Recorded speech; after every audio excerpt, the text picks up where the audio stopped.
voudrais rentrer dans le débat et aller directement vers, peut-être pour commencer, Youssef Saadani, directeur d'études économiques au sein de la Caisse des dépôts et de gestion. Je voudrais peut-être faire réagir Saadani sur deux sujets. La problématique de l'industrialisation dans un pays en développement et quelle place peut prendre l'industrialisation dans des pays en émergence tels que le nôtre. Et ensuite, je voudrais zoomer avec vous sur le cas du Maroc. Donnez-nous peut-être un aperçu un peu général et après, faisons un petit focus sur ce qui se passe chez nous et comment vous le regardez. Bon, je vais répondre directement à la question. Bonsoir, je suis très ravi d'être là en fait, dans ce panel prestigieux. Pour répondre directement à votre question, et en réaction au graphe qu'a montré M. Djofiri, je pense qu'il y a un fait stylisé qu'il faut vraiment garder en tête, et il faut être bien conscient d'une chose, c'est qu'on ne connaît pas d'expérience de développement sans industrialisation. C'est un fait stylisé mondial, à ma connaissance, à l'exception de quelques pays très riches en ressources naturelles, d'économies insulaires, il n'y a pas de pays qui ait accédé au rang de pays développés sans passer par une phase d'industrialisation, y compris les pays qui sont aujourd'hui connus pour être des pays très largement tertiarisés. On va oublier le Vatican et Monaco. Voilà, j'appelle les économies insulaires une rente spirituelle. Mais il y a une histoire en fait. Lorsqu'on regarde les données en profondeur historique, il y a la même histoire qui se répète. Moi j'ai regardé les données depuis les années 50 et c'est la même histoire qui se répète. Finalement, c'est quoi le développement? On commence avec un pays, donc le point de départ, première séquence, qui a 50% de sa population dans l'agriculture. C'est le point de départ.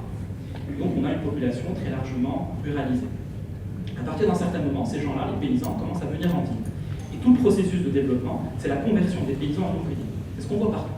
Donc, aussi bien dans les pays d'Europe occidentale, dans les pays d'Europe du Sud, dans les pays asiatiques, on passe de 50% d'agriculteurs au bout de 30 ans, 40 ans de développement, à 5% d'agriculteurs. Ces gens-là viennent en ville. Qu'est-ce qu'ils font en ville? Ils font dans l'industrie. Dans tous les pays qui se sont développés, on a aujourd'hui des données historiques, ils parviennent à un pic d'industrialisation de 25-30% de la main-d'œuvre qui travaille dans des usines.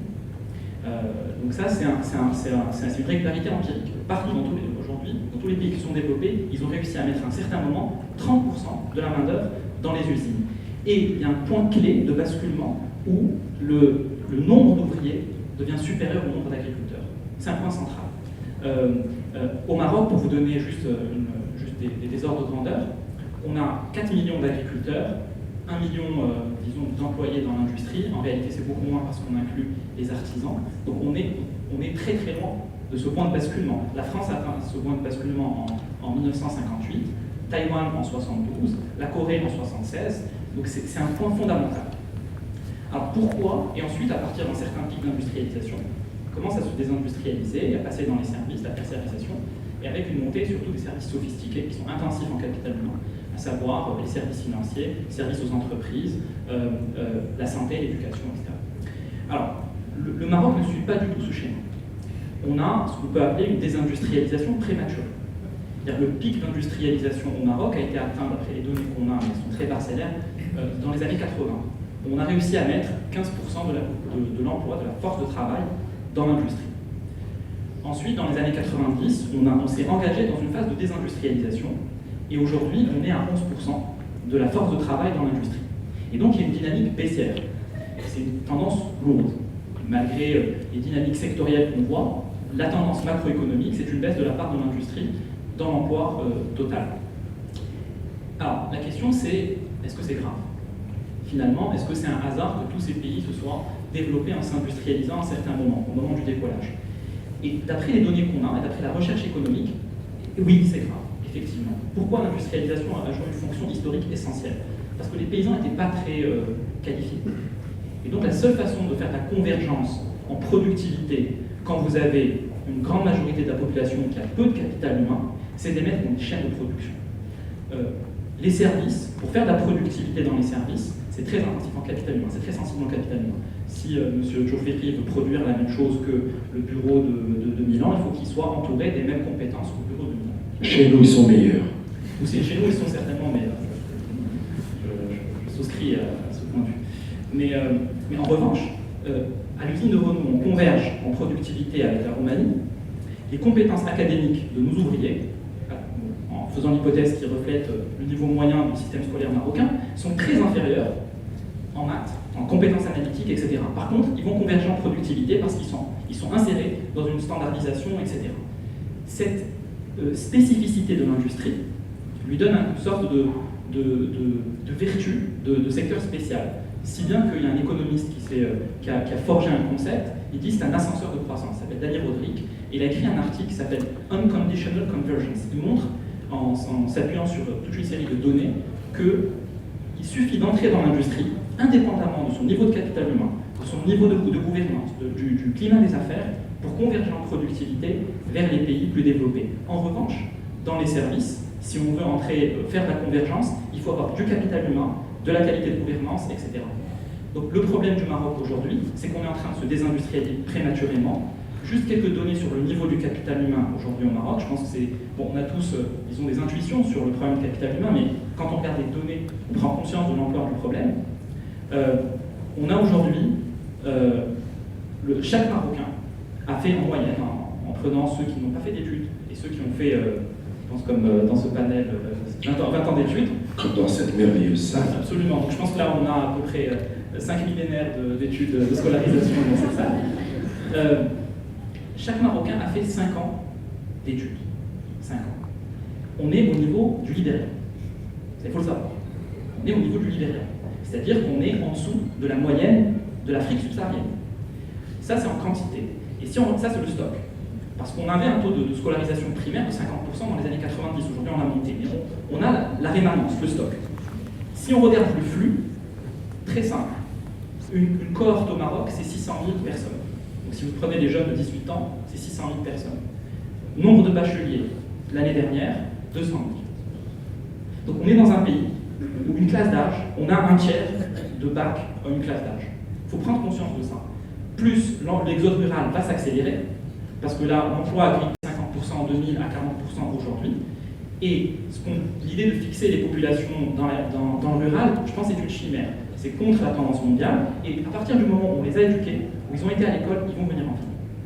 Donc la question c'est, est-ce qu'on aura les moyens de les mettre dans des usines ou pour converger en productivité, ou feront des services ne pourront pas converger, parce que non seulement la quantité est faible, et je finirai là-dessus, mais la qualité est extrêmement détériorée. On a aujourd'hui des tests internationaux, d'ailleurs qui ont été confirmés, je ne sais pas si vous avez suivi, une conférence de presse donnée par le ministre de l'Éducation avant-hier, où il disait, aujourd'hui, dans des écoles arabes, 12% des élèves en 4e année de primaire, 12%, savent lire, écrire, compter.